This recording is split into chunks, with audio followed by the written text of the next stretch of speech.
pleasure to present to you information on how schools work and how to work with schools and school wellness policies. My name is Amy Moyer. I'm the Vice President of Field Operations here at Action for Healthy Kids, and I'll be one of your co-facilitators today. I'm going to introduce Jill Camber-Davidson here in a little while. She is our school nutrition manager. She lives up in Wisconsin. Jill's been with us now for about 4 years and has also been serving on her school board in the district in the Wisconsin area for a couple of years too. So she comes with a vast knowledge of how schools work and school wellness policies. We're very excited to present to you this information today in the hopes that you can take it back to your school communities and make impact around health and wellness. Before we really get started with the agenda for today, I would like to introduce you and orient you to today's technology. We're using GoToWebinar services. If you have seen it before, you're pretty comfortable with the control panel that sits out on the left-hand side of your viewing screen. If you haven't, it is pretty easy to utilize. You'll see here that because we have over 100 individuals participating in this webinar today, all participants are in muted-only mode. This is just to prevent a lot of background noise and to ensure that all participants have a good learning experience. You will be muted throughout the entire session. However, if you have any questions at all, please feel free to enter them into the question box located in your control panel. We will have opportunity to answer questions throughout today's session and then have focused time at the end for Q&A. As you can see here on this slide, the link to the recording as well as the slides and some additional handouts will be sent out following today's call. We'll send those out within the next 48 hours.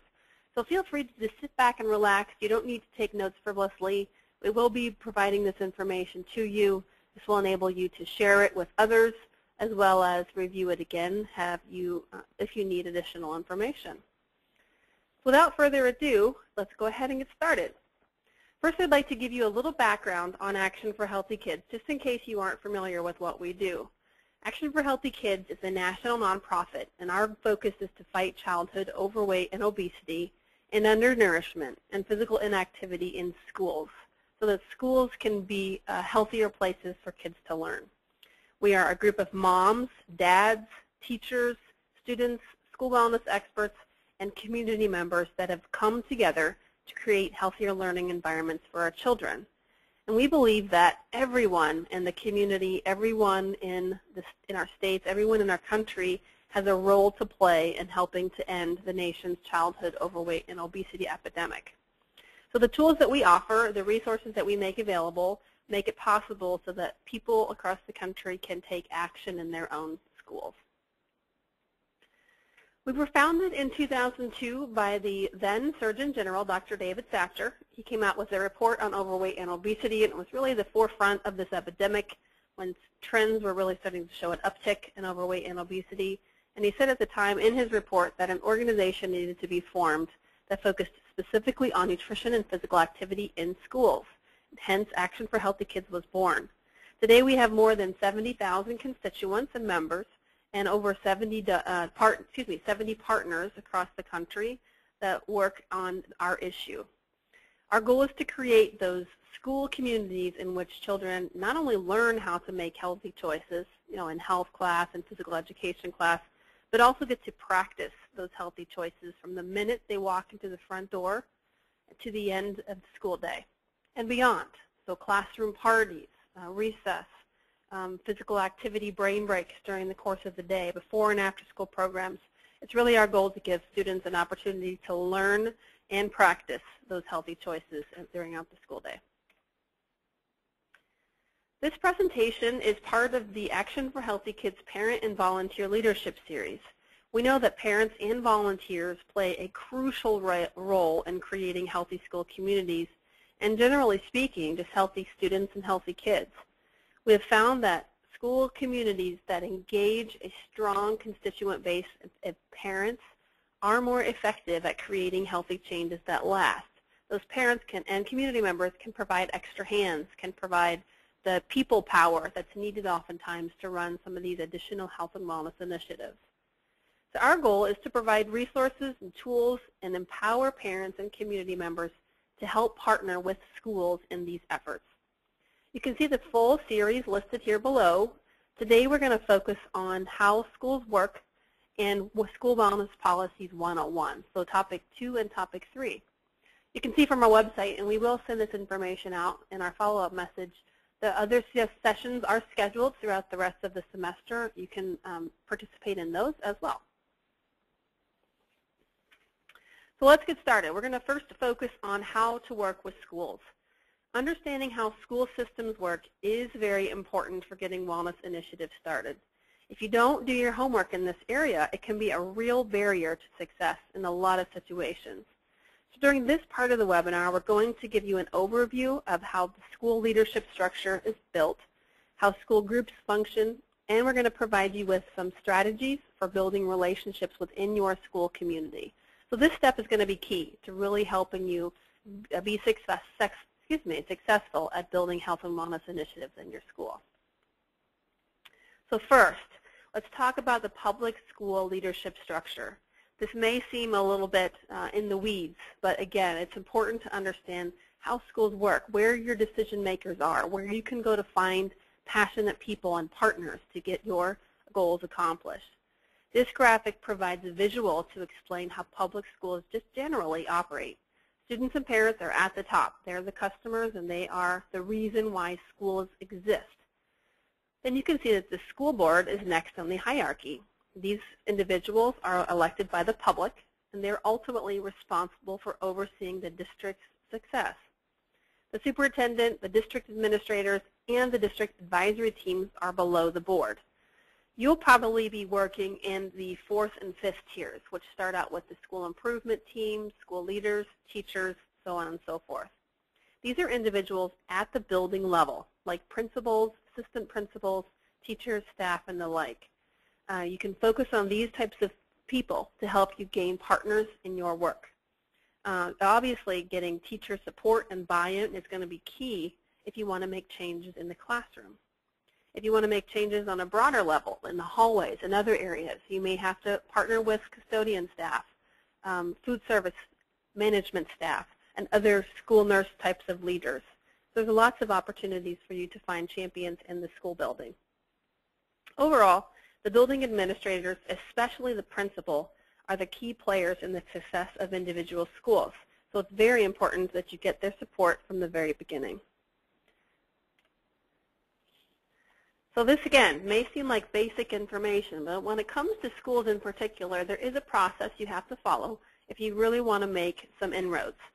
Schools every day are bombarded with emails, communications, individuals trying to sell products, push legislation, push curriculum. So it's very important that if you want to get recognized in your school by the principal and others, you follow a very specific protocol. So on the level of an individual school, the principal is really the one who holds the greatest power to create a healthy or an unhealthy school environment. A supportive principal can really make or break your efforts in creating wellness programming.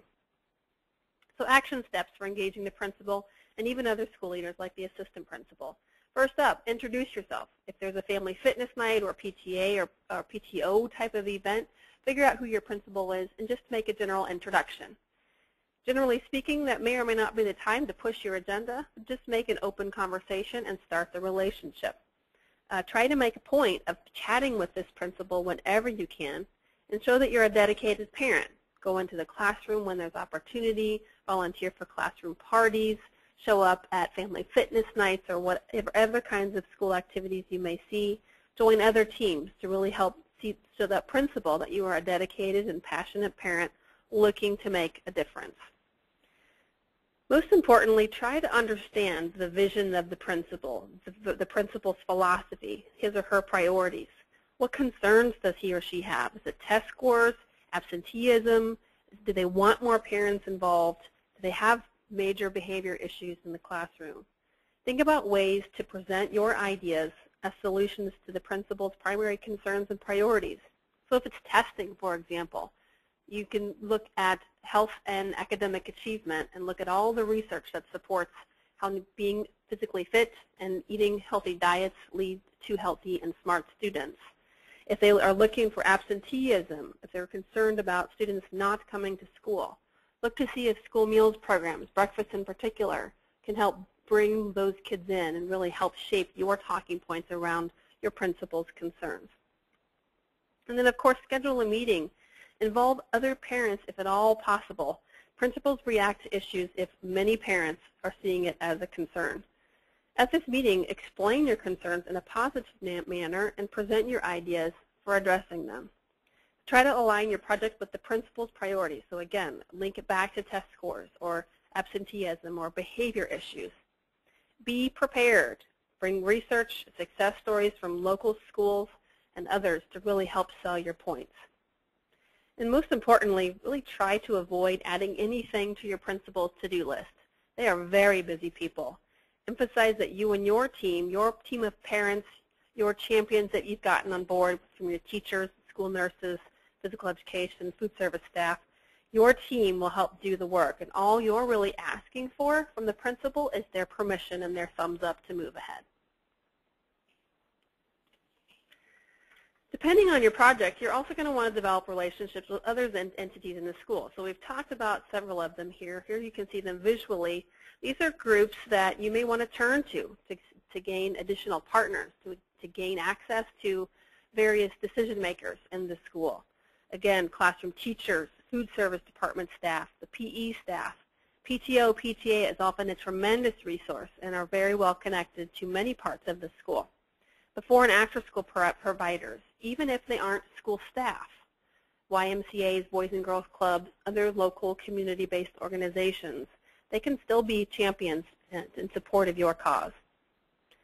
Other family resource staff, generally those individuals are in place if a school has 40% or more of free and reduced lunch participation.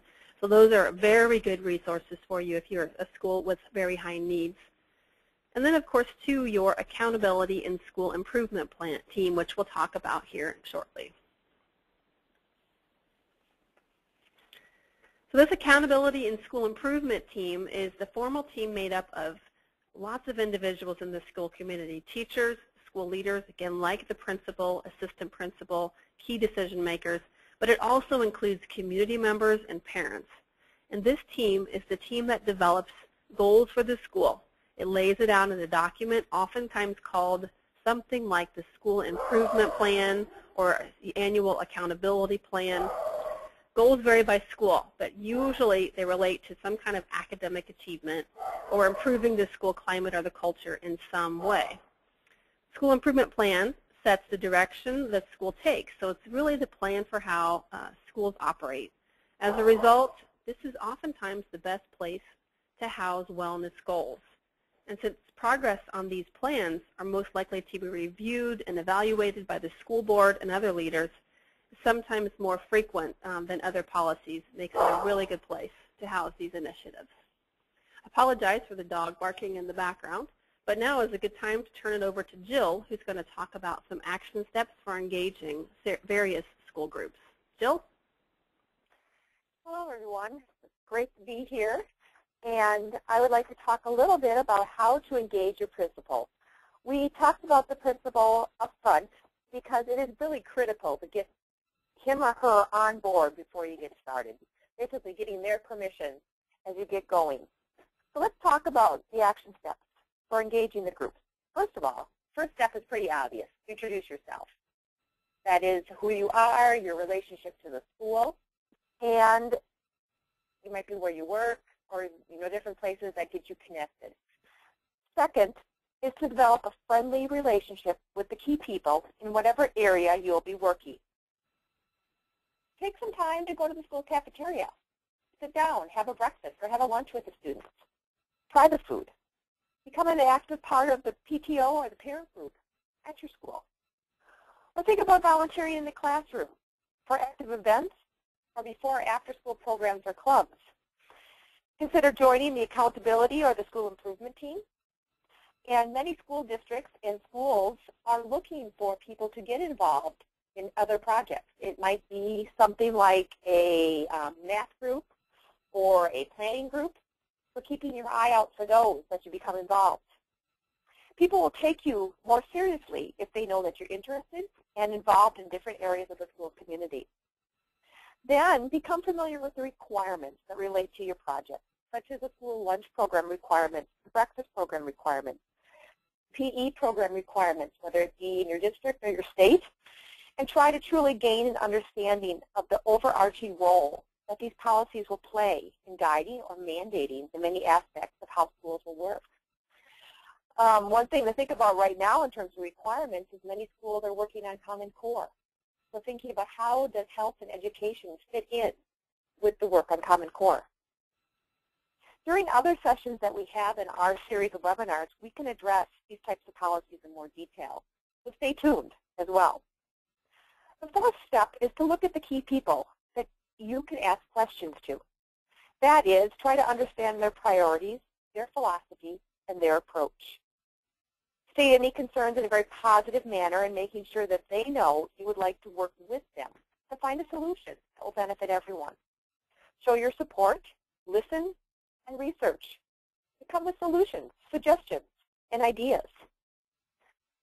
And then ask for feedback in a way that makes it clear that you understand that they are experts in their areas and you want to help them to make our students as successful as possible. It's important to respect the authority of everyone you're working with, and they will respect your authority, being more willing to work with you. As you get to know your principal and other key players and groups, find out if any wellness efforts are already taking place. Is there a school wellness team, or a district wellness team, or a school health advisory council, a local wellness policy group? Who on the school improvement team is working on wellness, and who is accountable for wellness issues? Thinking about your school level, what's the school's main concern about wellness, and who is their contact? As we look further on tips for engaging our school groups, there's a couple things to realize. It doesn't happen overnight. Needing to be patient and understanding. Progress in schools can often seem slow, and remembering that the schools have many day-to-day concerns, and oftentimes things need to move through the chain before things can really make some changes at your school. So you may look at the principal and say, I want to make a change. The principal, in turn, may be going to someone else at the district office or talking to other principals at other schools so things can come out and look at the concerns that you have. Offering to help as much as you can is important, and being persistent. So following up and saying, I just want to check in, see how things are going, and showing the benefits that initiatives will have for everybody at school. It's important to respect the hierarchy. As we showed you before in terms of the relationship and how things work, just going to the school board with your issue right away may not work the best in terms of getting some things done.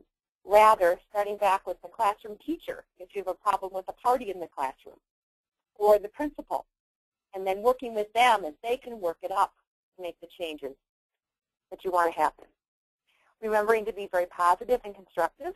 If you get frustrated along the way, be as professional as you can, and that includes written and face-to-face interactions. It's easy to say things in an email that you would never say to a person's face, or things in the email may be taken the wrong way. So think about how you can be positive and constructive in your approach. Be careful not to burn any bridges as you move forward. Get your fellow parents involved with you. Parents have a lot of power. You can engage your parent community to support your cause. And this actually may be one of your biggest battles, and the most critical challenge you have is to bring the parents all together. School leaders are constantly choosing their battles, and if you show that a majority of parents are supportive of your efforts, it's a lot easier for everyone to get on board. Learn the process as well. Attend different committee meetings, board meetings, school meetings, so you understand how everything works and how things get put into place. Then, as you begin to or keep working on tips for engaging your school groups, look at the school calendar. The school will go through a predictable cycle every year. And here's an example of a typical school calendar.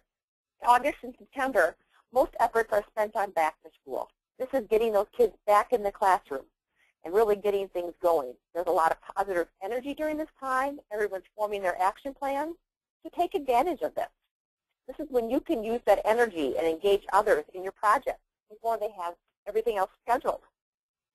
This is also a great time to develop relationships, get involved, and learn the lay of the land. This is also when fundraising kicks off at schools. October and November is when everyone has settled into the school year. This is when you continue developing relationships with key people. It's a really great time to implement projects, to plant the seeds, and really get things going. One thing to keep in mind is that October and November are heavily testing times. A lot of testing is taking place in schools. So this may not be the best time to pull kids out for special events or other types of assemblies or whatever else may be happening. December is the holidays. Time off, holiday tasks, holiday parties, different events can make it hard to accomplish much unless your team and your project is already established. This is a good time to build awareness around the establishment of healthy holiday traditions and looking at alternative ways to do things. In January and February, this is when we're back to school. People are again renewed and excited about getting back into the year and getting their projects going, planning for spring and the following year. This is a great time to tie your wellness initiatives in with the new year. It's a great time to plan your wellness projects that relate to testing, such as snacks, brain breaks, and morning physical activity. March and April is full of testing. We also have spring break that breaks up the timing here, but this is crucial as a time to plan for your next school year. This is when your parent group may be looking at their budget for the next year. They may be firming up their fundraising planning and looking at what fundraising they're going to do.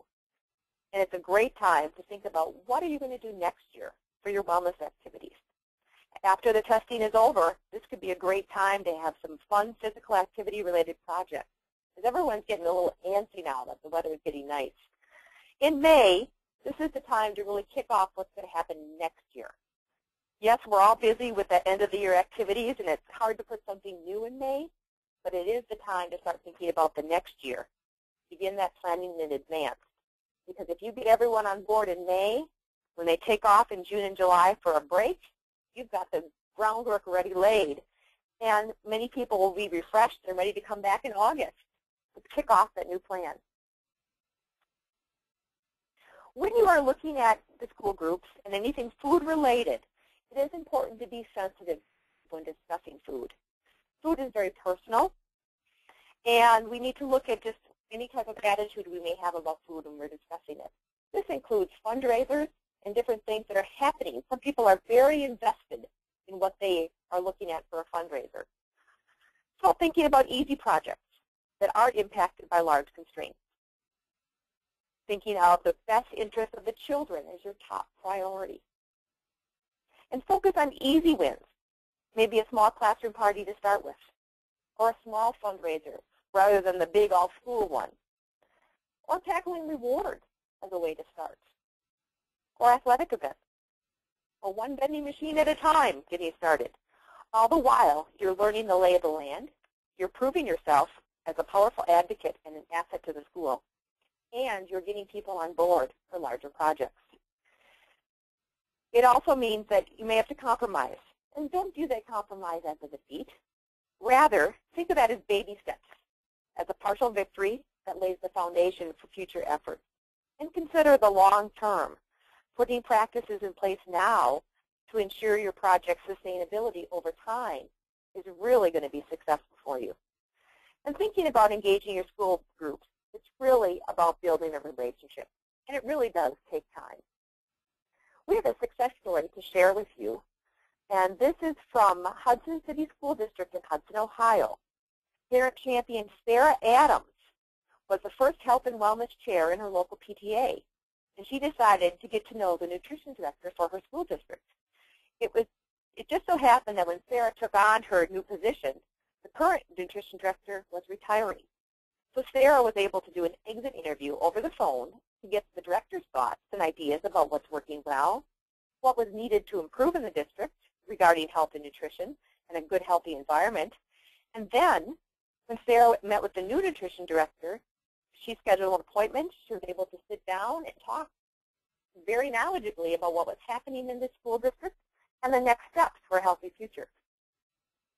Before Sarah met with the new school nutrition director, Maureen, she did her homework, and she set the stage toward effective collaboration. Sarah took a genuine interest in our operations and wanted to learn how best to support them. She understood the regulations, supporting us versus coming in and making suggestions on improvements without doing her homework.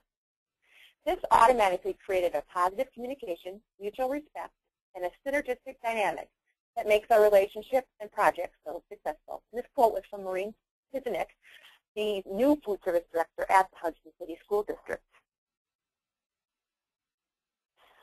Looking at the success story, Sarah's efforts resulted in a highly successful collaboration between the Hudson PTA, the Hudson City School Nutrition Services, and the Hudson City School Wellness Committee. The group has put on 3 community health fairs, which get bigger and better every year. In fact, the average attendance at each health fair is approximately 500 people. So you're thinking, how do I get started? What can I do? Do you have any resources to help me? Here are 3 resources that will get you started. First is an Action for Healthy Kids resource, engaging school leaders as partners in creating healthy schools. Second of all is a resource from the National Association of the State Boards of Education, titled How Schools Work and How to Work with Schools. And then Dale Carnegie's How to Win Friends and Influence People is a third resource we suggest as you move forward in working in schools. So this time we're going to take a little break to look at some questions that you have before we go on to School Wellness Policies 101. Great, thanks, Jill. Yeah, we do have a question. It's on if we have any one-pagers that talk about how health equals academic achievement. And the answer to that question is yes, we do, actually.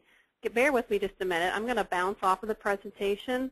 I'm going to jump on our website and show you the report we came out with about a year ago that talked about that learning connection.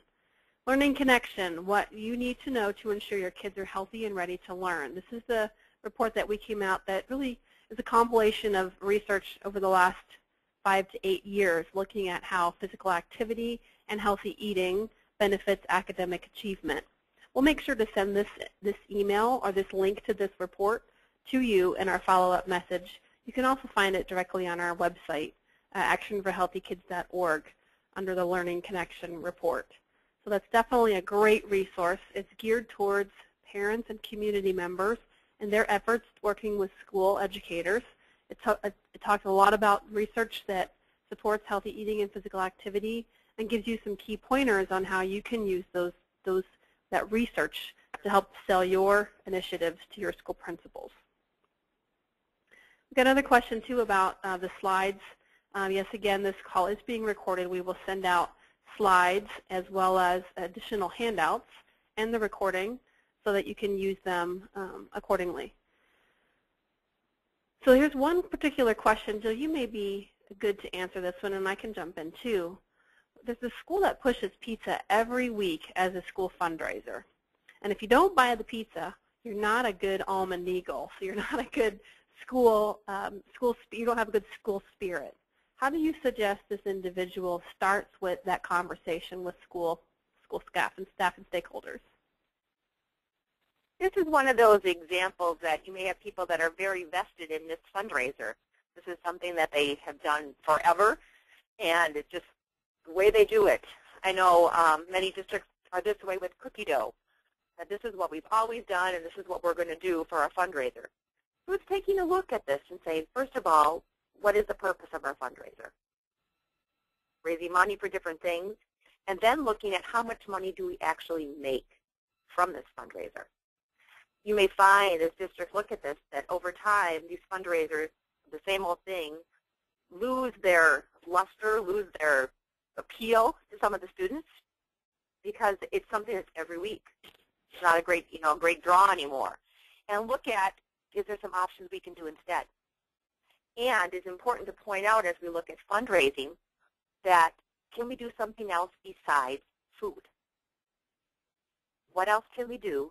I don't know if this fundraiser is during the school day or if it's, people make pizzas and they're available to buy frozen or something else that way. But looking at what else can we do instead, getting different ideas. And I would actually suggest asking parents and students, what else could we do as fundraisers? for something fun. We have some listings of great fundraisers that can be done easily and don't involve selling food with our parent toolkit that is on our website that you can take a look. Some of the fundraisers are like readathons or doing activity. So it'll be a walking event or something that way. There's a yoga fundraising, different things to get kids active and to mix it up a lot. And again, going back to our engaging your groups, you get a couple parents working on this, saying, you know what, let's get rid of the pizza. Let's look at something else and give it a try. And more than likely, you're going to be successful making these changes and bringing in, different people in the fundraising too.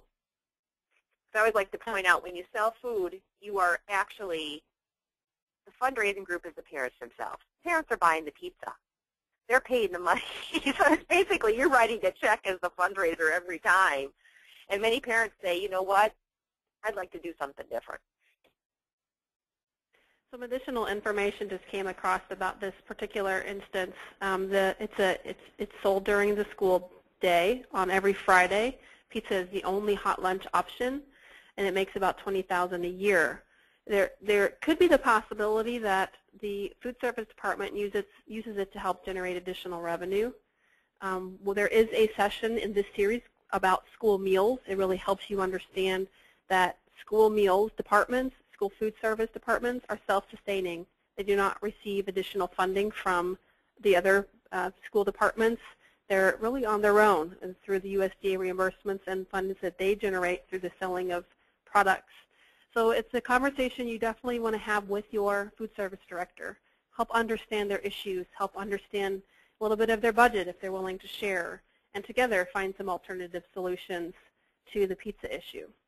As Jill was mentioning, we have a lot of different resources on non-food fundraisers. And I can tell you from personal experience, there have been schools across the country who substitute, and Jill does too have personal experience with this, will substitute a food fundraiser with a physical activity fundraiser, like a 5K, or have students walk laps around the school building or a track. And they generate as much, if not more, dollars because it's a family community event. A bunch of people come out and participate in it in one day or one afternoon. And it really generates not only the funding, but a great and strong, powerful community connection to the school. So all good stuff. So we're going to keep moving along. And really focus again, it's another question about where do we get information about school wellness policies. So I want to take us there because that's actually the nice segue into the next section of our presentation today. We're going to look at wellness policies. So this is going to give you the 101, the basic understanding of school wellness policies. So again, you understand how schools work and how to work with schools and how to work within that existing infrastructure. Okay, so in this section, we're going to give you an overview of school wellness policies and how you can use them to accomplish your goals. We're going to focus on school wellness policy requirements and help you understand the federal legislation that's out there supporting school wellness policies. We're going to help you understand your district policy, help you figure out ways to meet those wellness policy goals, and then, of course, kind of dive a little bit into the weeds, looking at some of the language of your wellness policy and figure out if there's an opportunity to strengthen that policy itself. So let's start by talking about what is a policy and how can it help you with wellness initiatives. So generally speaking, school policies are official statements that address the needs of the school system, the school building, or even a classroom. The values, the convictions, and beliefs usually form the basis of a policy statement. So generally speaking, policies address what should be done, why it should be done, and who should be doing it. So over time, policies can play a major role in cultural changes within a school and or within a district. Let's talk about school wellness policy in particular. So back in 2004, President Bush signed into place the Child Nutrition and WIC Reauthorization Act. This is a huge act back then that really established wellness policies as a federal mandate for all schools participating in the National School Meals Program. The National School Lunch Program is a federally assisted meal program that operates in public schools. We do have a separate session on school meals again. I encourage you to participate in that if you have an interest in learning more about how those processes and infrastructures work. The purpose is to provide nutritionally balanced, free to low-cost meals to children every day. but most, if not all, public schools participate in this launch program. So we're going to look at the law that focuses on wellness policies. The law states that wellness policies must address those things that are on the slide. They have to focus on nutrition guidelines for all foods available on campus during the day, with the goal of promoting student health and reducing childhood obesity. This includes not just school meals, but also vending, food that's served and sold in school stores, in the concession stands, athletic events, vending machines, and so on and so forth. The policy has to address goals for nutrition education, physical activity, and other school-based activities. And there also has to be a plan for measuring implementation of the policy, including designating at least one person in the district who's responsible for ensuring that policy is being implemented. So note that this federal mandate emphasizes that a district must have a wellness policy. This district policy then has to be implemented by each school in the district. And each school may choose to implement it just a little bit differently, but the goal is that the district policy is what drives school building level change. Now you may have seen just last week some really big news coming out of the White House. Michelle Obama and her initiative with Let's Move, partnering with USDA, and they announced a new proposed rule focused on wellness policies. So over the years, this act has gotten a little bit more stringent and a little bit more specific in how schools and districts build and implement their policies. In 2010, it came out with an additional amendment to the act that said the USDA had to update their school meal standards. So that's why you've seen more fruits, vegetables, and whole grains in school meals in the last couple of years. They also last year released some smart snacks standards that address other foods sold, which may also help address your pizza issue. So there's lots of opportunity through that legislation to help shape the wellness policies. And then just last week, they proposed a new rule that focused on a couple of different things within the wellness policy. The first is, again, this is a proposed rule, so it's open for public comment right now.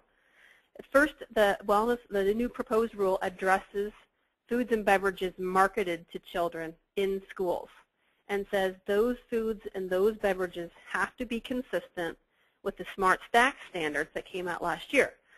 They are pretty stringent nutrition standards that say a food must meet those nutrition standards before they're being marketed to children.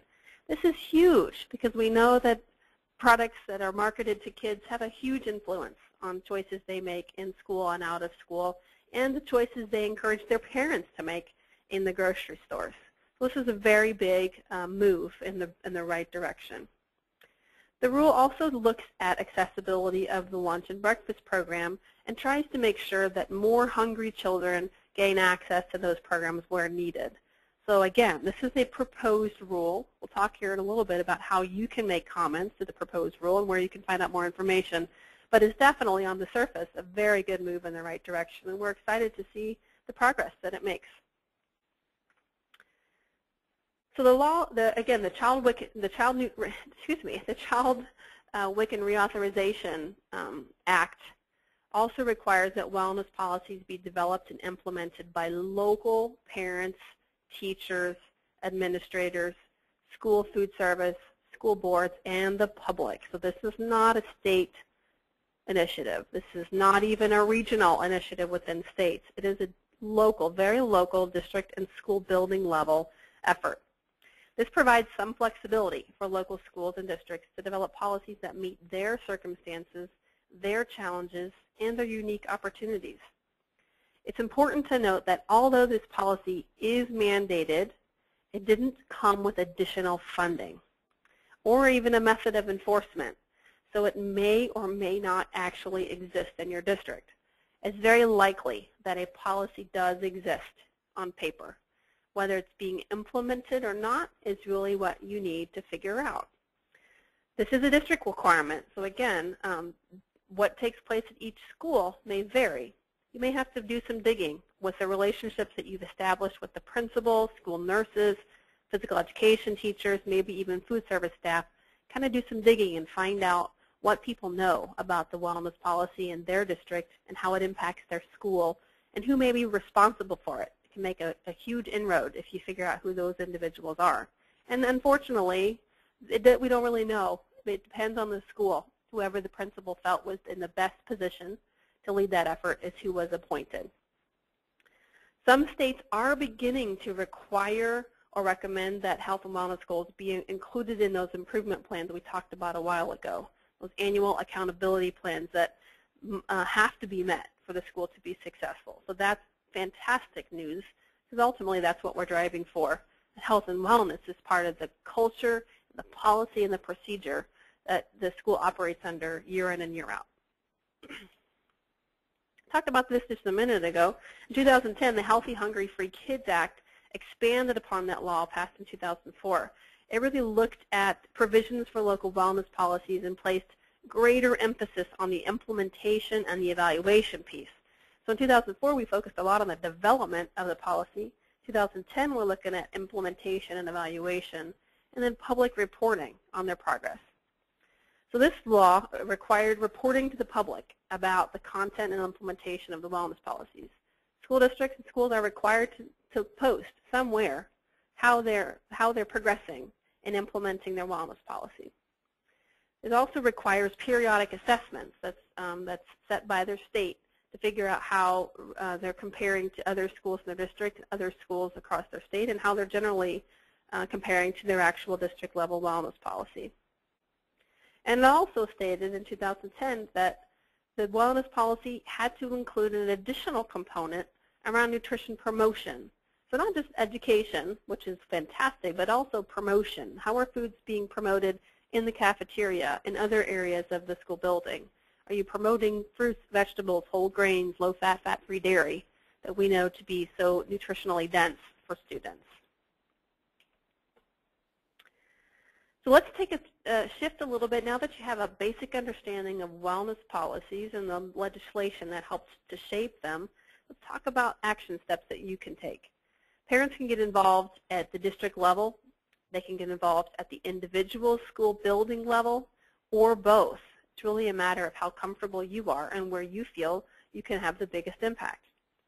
If you'd like to get involved, you can follow these few steps.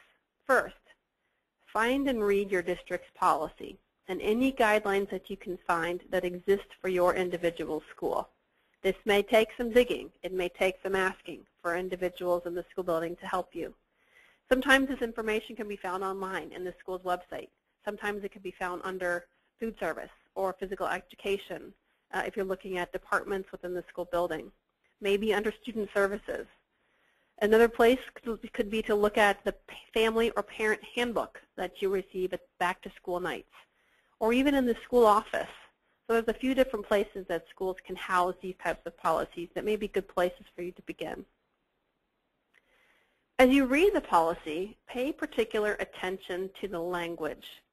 Does the language say things like suggest, encourage, or recommend, or maybe schools may? That's really soft language. You know, we encourage schools to do this. We recommend that schools provide recess 20 minutes a day, every day of the year. That kind of language is good, but it could be stronger. So one thing you may want to take a look at is editing that language sometime down the road. Schools must offer recess 20 minutes a day, every day of the school year. That language has a significant impact on how this policy is being implemented in the school. Of course, once you find out who your champions are, once you find out who is engaged in developing and implementing that wellness policy, ask questions. Be open. All the tips we've given you about how school infrastructures work are going to apply here. Build those relationships. Learn about the district's wellness policy. Learn how it's being implemented in your school before you jump in and make a lot of suggestions. It can really go a long way. Some of the questions you can ask. Who wrote the policy? Was it the school nurse? Was it the district wellness team? When was it developed? Was it developed back in 2004, 5, and 6 when the federal mandate came out? Has it been tweaked recently? Who's involved in that tweaking process? Who's responsible for implementation of that district policy? Is it at the district level, or is it someone in the building, or maybe it's both? Can you figure out who those people are? And can you get them on your side and or join their team in helping them implement that policy? What's being tracked in the district policy? Is our student absenteeism rates being looked at? Our test scores being looked at? Our physical fitness tests being looked at? Other measures like BMI, possibly in some districts. And when was the last time it was evaluated? Is data being used to drive the decision-making process? Is it being used to make tweaks to the policy and the programs and practices in the school? Another question you might really think, I always find these to be very interesting. Who's aware of the policy? Are teachers aware of the policy? Are parents aware of the policy? You hear some teachers kind of say, yeah, we have a wellness plan, but in greater context, they may not know what that means in its entirety. So it's important to help get a good understanding of how the wellness policy is promoted, how it's talked about, and how people feel about it, generally speaking, across the school culture. And then lastly, we've talked about that school improvement plan again. Here it comes again. Is the policy included in your school improvement plan? Is it important enough to administrators, to school staff, that it's part of the annual accountability plan that schools have to meet in order to be considered successful? Whether you have a policy that's perfect or one that needs improvement, use it. Go with it. Somebody put forth effort and work in the past, and there's reason for that. Use its guidelines as a platform for your project you want to implement. When talking to others about your project, mention the goals in the wellness policy and that your project helps to meet those goals. If the school hasn't been meeting at all of the district wellness policies, approach the school leaders. And again, don't be antagonistic. Be collaborative. Mention that you've noticed the school might need some help in implementing their wellness policy. Be empathetic, ask questions, learn all those tips we've already given you, and say you'd like to help. Go in with partnership and collaboration in mind, and it really goes a long way. Parent-led initiatives can help meet wellness policy goals and individual school guidelines in many ways. So we're going to talk for a few minutes about some of the ideas that parents can implement. Organizing food tastings. You'll be shocked and amazed to find out how many students have never seen a whole pear. They think a whole pear looks like the little white diced cubes you find in fruit cocktail, or kiwi, or other things. It's really quite amazing to learn how students haven't seen fresh produce. Food tastings can help them do that. It helps expose them to try new foods. Maybe they haven't tried those kinds of food items before in the past. Maybe they're hesitant to try broccoli or Brussels sprouts. Food tastings create celebration around healthy food and make it fun to try new foods. Health fairs are also fantastic for schools and students and family. There are oftentimes wonderful community resources you can rely on. Hospitals and others that can really help come in and make your health fair a success. School gardens, going back to the produce issue, really help students learn how food is grown and where it comes from. It can be very valuable. It's nutrition education in addition to physical activity and science. Educational signage, posters. The myplate.gov offers a wide variety of resources to schools and other to help you promote nutrition education and healthy food items throughout the course of your school day. And then, of course, create opportunities for staff. You know, it's one of the biggest ways to engage staff members and get their buy-in is to meet their wellness needs. Bring in a registered dietitian or a pediatrician or a physician who has expertise in nutrition and can help guide their nutrition behaviors as well. It goes a long way. So looking at nutrition guidelines, so we talked about nutrition education and promotion just a minute ago. We're looking at nutrition guidelines.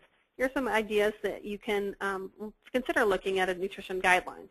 Be careful, though. This is sometimes parents and community members may not have a lot of control over these particular areas because they're focused on the school meals, and school meals have very strict standards that they have to meet. But you can certainly influence, support, and definitely advocate for strong nutrition guidelines in your school. Can you add a salad bar? Is there a possibility to bring a salad bar to the lunchroom? Again, with the new meal standards last year, we are seeing fresh fruits and vegetables at lunch.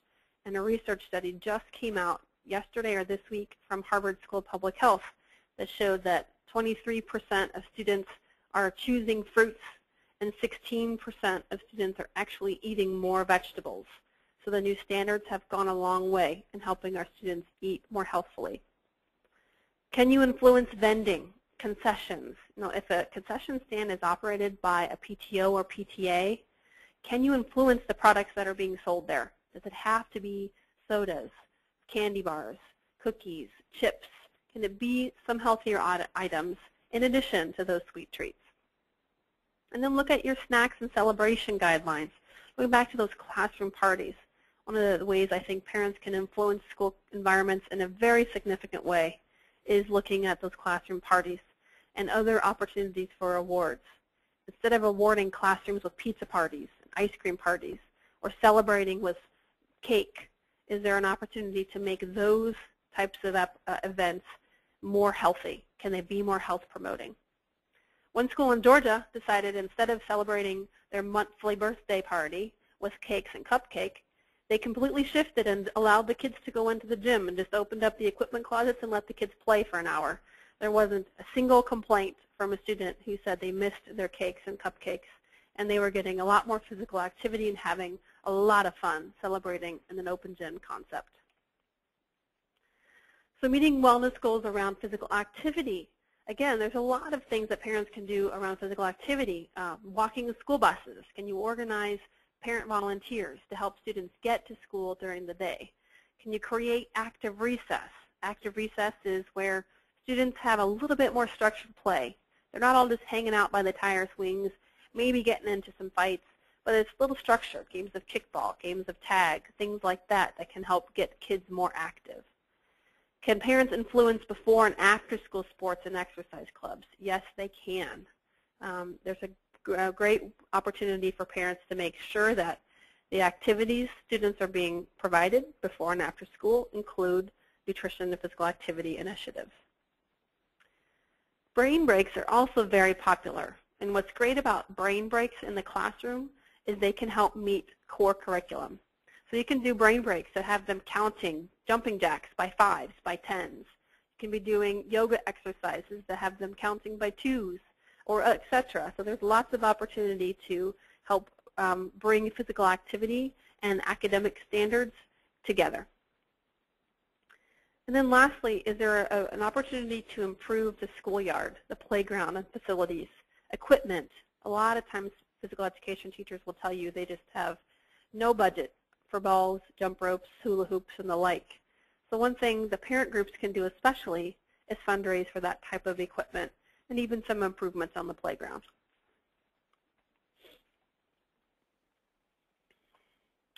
Health promotion.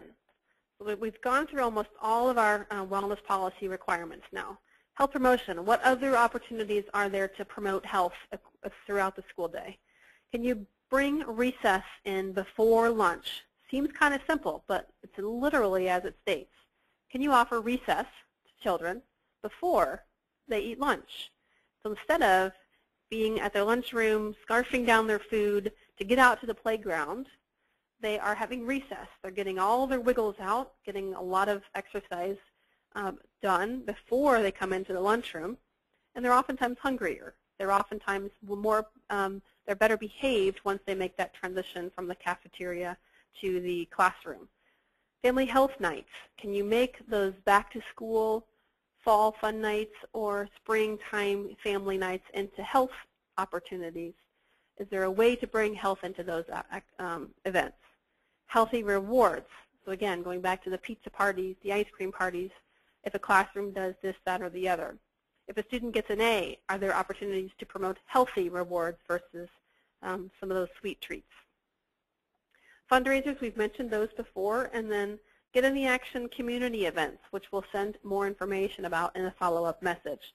We're running kind of short on time, so I'm going to kick us through to the next topic here. Real quickly, some of the action steps that you can do to promote your wellness policy is to make people generally aware of it. Is there a school communication that goes out where you can talk about health and wellness? Are there materials that you can bring on from My Plate and others like Action for Healthy Kids, as well as others that are out there to help promote health and wellness to your school community? Ideally, you can market the policy or school guidelines and your project at the same time. So promoting all these school wellness practices will really help to create a wellness identity for your school. And positive PR is always a good thing for your school and to get the buy-in you need from principals and school leaders and others in your community. But next, turn it back to Jill, who's going to talk about strengthening your district wellness policy. Thank you, Amy. So we talked about the wellness policy, and whether your policy is weak or strong, perfect or imperfect, you've started to use it. And you're thinking about this is going to be our platform that's going to drive our change. Because you look at what the behavior you want to change, that policy is going to make it happen. So what if you want to really tackle that policy itself? How do you get going about it? How do you strengthen the policy? First off, look at your district wellness committee or your school health advisory council, called the SHAC. Attend a meeting. Find out how you can get involved. These teams are the ones that really develop the policy, provide the input to administration on what things are going to be focused on. And these committees may have varying degrees of power. Find out how that committee works, what its responsibilities are, and how you can become a member. The district is required to have input from parents, from teachers, from administrators, from the public, from students when developing the policy. In fact, with the new legislation, the district is expected to actively seek out members from these stakeholders to become part of the wellness committee groups. So attend the meetings, become informed, understand how that policy will change, and how you can make recommendations to move it forward. In addition, there is a tool that can be very valuable as you look at the strengths of your wellness policy, and that tool is called the WellSet. It is from the Rudd Center for Food Policy and Obesity at Yale University, and the website is here on your screen. This is a tool that actually looks at the language of your policy. So this could be something you do at a committee meeting, that you actually go through and look at your language and determine how strong your policy is. And again, basically, is it doing what you want it to do? In addition, Action for Healthy Kids has a new tool to help you with some strong and effective policy called our Wellness Policy Tool. This is a 7-step process that walks you through from initially building that strong team into getting a policy and sharing the results of what you're doing. You will need to log in at our website to use this tool, and I am pleased to say that this tool is actually being updated to reflect the new proposed rule of what is to be in your wellness policy, and link you to some resources and some ways to get you started.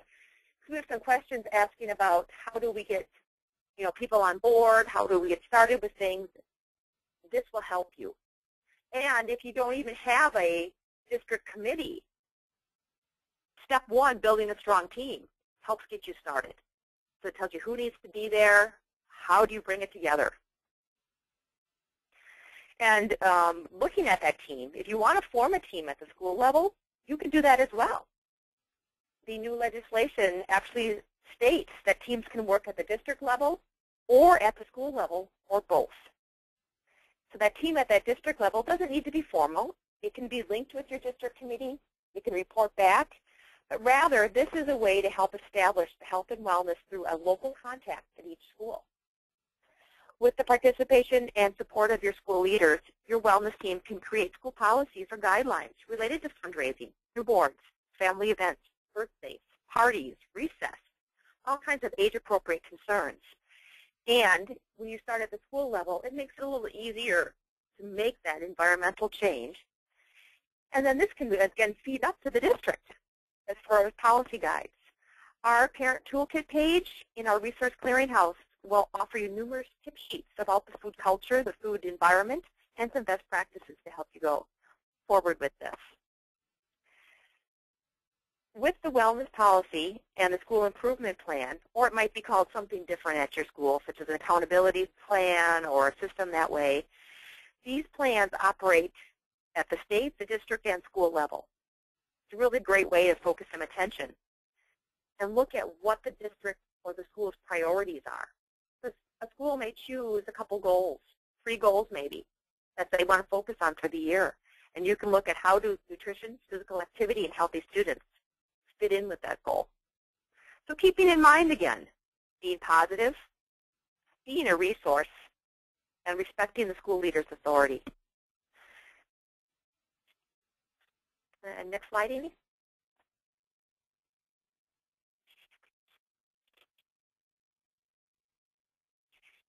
And then we'll go to the next slide. So we look at a success story from Denver. At University Park Elementary School, unhealthy foods had become synonymous with school parties, events, rewards, and other activities during the school day. You may think this is a school that originally didn't value school health or wasn't, looking at changes.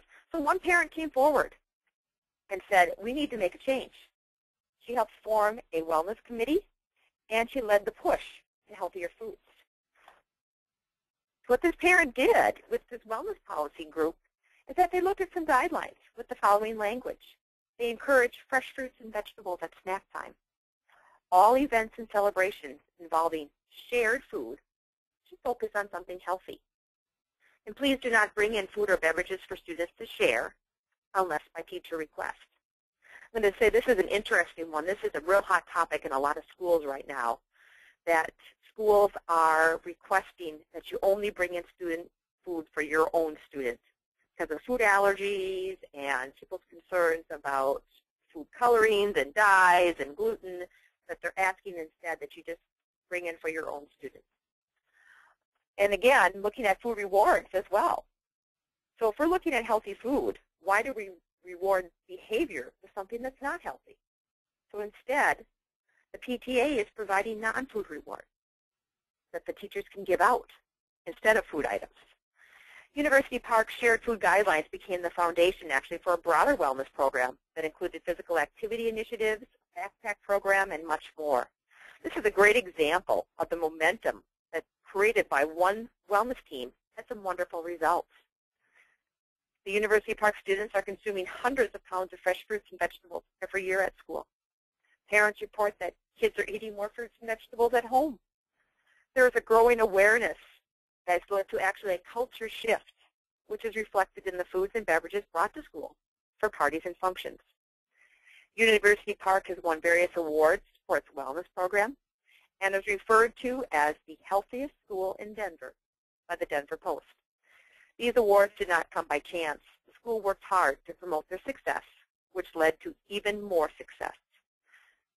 We have our Learning Connections that we had mentioned as well. This is a new, hot off the press report, and here is the website of where to get your own copy that you may find that's helpful as you go forward in the work that you do. It's an easy-to-read report that summarizes the most recent research providing that healthy kids are better learners. So you can get a copy, bring it into your principal, bring it into your PTA leader as you begin that conversation. If you're looking for additional resources, the Share Healthy Food at School has a great way to bring people together to make a lasting impact. So this is actually a presentation that you can download and share with your audience and really personalize it to what you want in your district to look at healthy food and activity at school. Lastly, we have some resources for you here that are listed. You see the WellSet information here, the USDA information on wellness policies, our wellness policy tool from Action for Healthy Kids, and our parent toolkit. So these are all here as great ways to get you started in the work that you're doing at your school.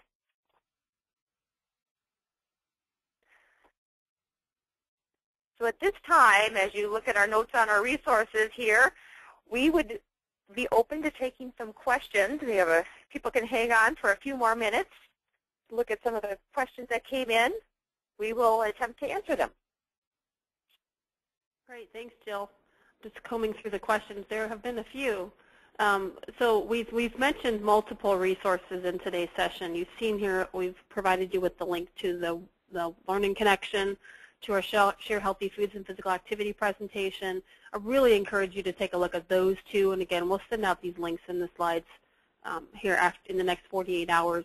But the research report, the Learning Connection, provides you with all the data you need to build your case. And the Share Healthy Foods and Physical Activity presentation, it's a 20-minute presentation meant for you to take into your community and present. The talking points and the script is written right there, and as Jill said, it can be edited.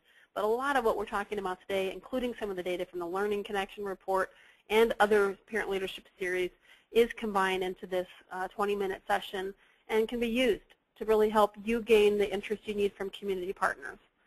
We'll also forward to you in the follow-up email some additional resources. We've got some questions about non-food fundraisers and food rewards. We'll make sure that we include that information to our parent toolkit in our follow-up message, and that should hopefully help you get started on the right foot.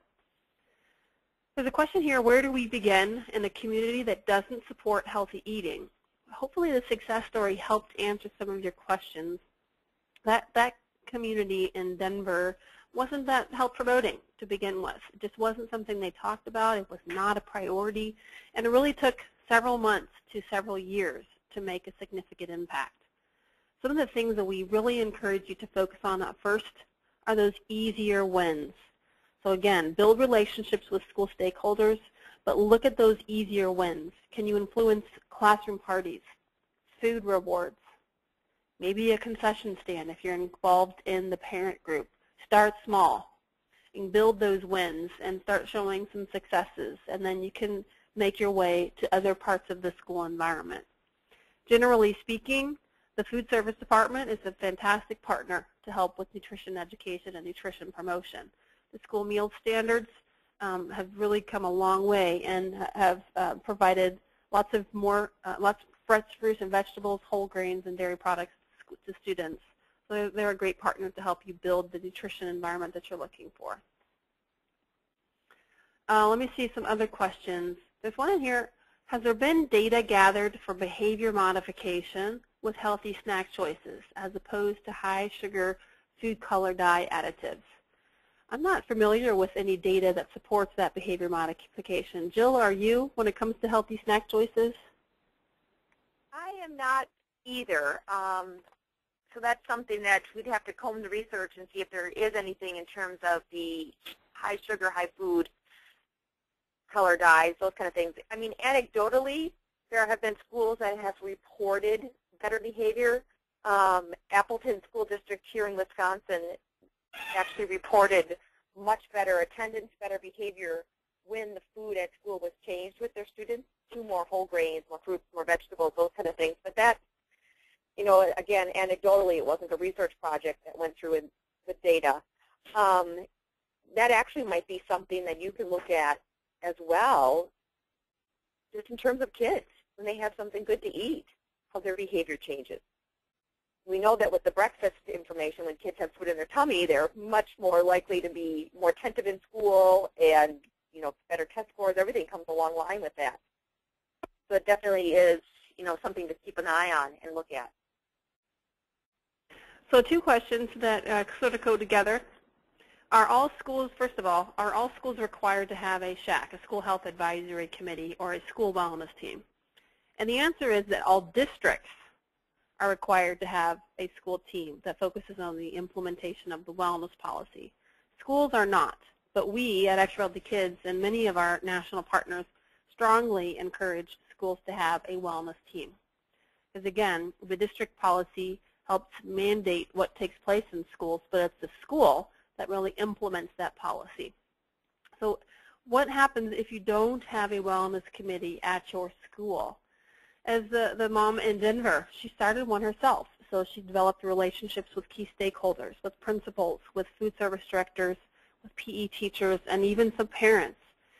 She got engaged in their PTO, PTA groups, and from there she was able to pull together a school wellness committee. There are plenty of passionate people in the community that have an interest in helping to make health and wellness a priority in their communities, especially their schools. So there's an opportunity to make individual asks to people. Sometimes that individual ask goes a long way in helping you get the partners you need. So instead of sending out a generic email to multiple people asking them to join your school wellness team, once you get the principal buy-in and support to form that team, go up and ask somebody. If you see them at a game, if you see them at a school event or activity, make that personal ask, and chances are they're going to be more likely to help you with your cause than in the general email. So we are about out of time, and I think we've gone through most of the questions. Let me just scroll through here one more time. Actually, there is one more question. This is one for you, Jill.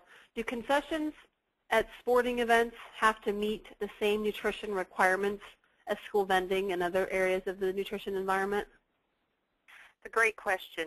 The legislation that's out is only applying to the school day. That is from midnight, the day before the school starts, to a half an hour after the school day ends. So concessions that are evening events are not covered by the mandated legislation, or districts are not required to make changes in those. However, that doesn't mean that you can't begin to make some changes in what's offered. Because when our kids learn about healthy eating at school, and I always like to say about how healthy eating fuels athletic performance, they're going to want better food at their concessions. I know of one district, again, anecdotally again, that began to do fresh fruit cups at their concession stands. And people were a little skeptical at first. They made those fresh fruit cups, and they sold out the first time they offered them. The kids loved it. And it was something that fit with what they were learning in health class, what their coaches were telling them, and they could go and buy this for a snack. So by all means, the legislation is just the floor. That is the minimum. You can go above and beyond to make changes in the food culture and what sort of food is being offered on your school ground 24/7. Great. Thank you, Jill. So thank you so much, everyone, for your time today. We really appreciate it. There seems to be a lot of interest around that, which we find very exciting. Continue to participate in these parent leadership and volunteer leadership series sessions. They are chock full of information to help you get started in your school. And our goal is to provide the tools and resources you need to make a significant impact in your community. We're here to help, and we're here to help provide you with those resources and drive significant impact. So thank you again for your time. Be on the lookout for an email from us in the next 48 hours with the recording as well as some additional resources. Again, thank you for your time, and we look forward to seeing you on a future session. Have a great evening.